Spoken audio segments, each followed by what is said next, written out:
Like, conservative Christians devote so much energy to criticizing things that they deem as evil, even though, once again, there is no evidence for it.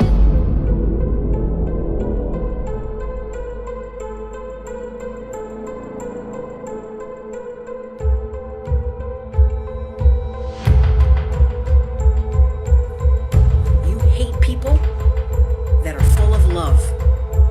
You hate people that are happy not being controlled by you. Not to be like overly dramatic or anything, can we just start stabbing transphobes at this point? Like, we have such a big problem of transphobic people being f***ing idiots and not getting their shit kicked in. Can we just start kicking their shit in? You hate people because you can't be like the people that you hate.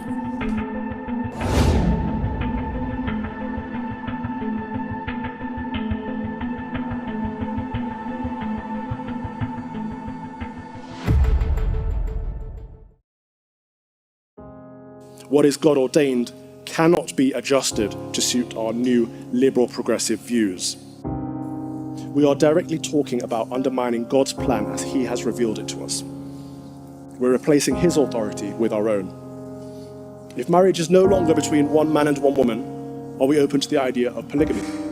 We disregard the heterosexual aspect, so why not the monogamous aspect too? If love is love, as we keep hearing, who's to say that 3 men loving each other is not more love than 2 men loving each other? And this is not about love being love. This is about marriage, the sacrament of holy matrimony. It is directly connected to love, but it's not the definition of love. Too many people utter those words and confuse the meaning of love. Agape, the biblical context of love, is a divine love. It's a sacrificial love.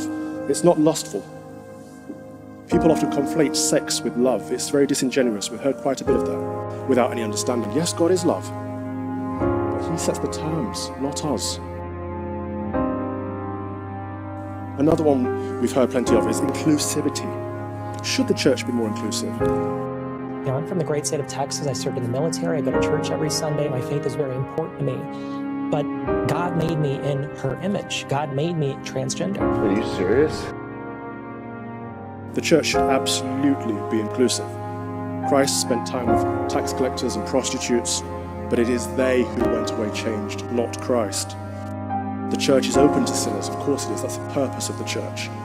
But it should not be to encourage people to continue to sin.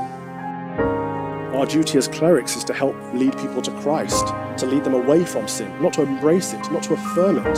The trap that we're falling into in this debate is looking at the church through the eyes of the world rather than through His kingdom. And I want to specify, it is the sin that is the problem, not the sinner. Every single person is loved by God, and God forgives all of us of our depravity. But we have to turn away from our sins and turn toward Him. Stop teaching about diversity, inclusion, and equality and get back to teaching about redemption and salvation. This is spiritual neglect. Help people by telling them the truth. Be kind to people by supporting them through those struggles and reminding them that Christ suffers with them. And be compassionate by leading them to Christ when the world tries to lead them away from Him. The church is imploding, and the ugly level of hypocrisy is that we really see people hold Muslims and people of other faiths to the same expectations that they hold Christians to. Who is calling for Islam to embrace gay marriage? Who is calling for the Quran to be updated to modern societal norms? It is the same patronizing attitude of people of being intolerant towards Christians at the same time. It's a shame, but in the words of St. Athanasius of Alexandria, if the world is against the truth, then I am against the world.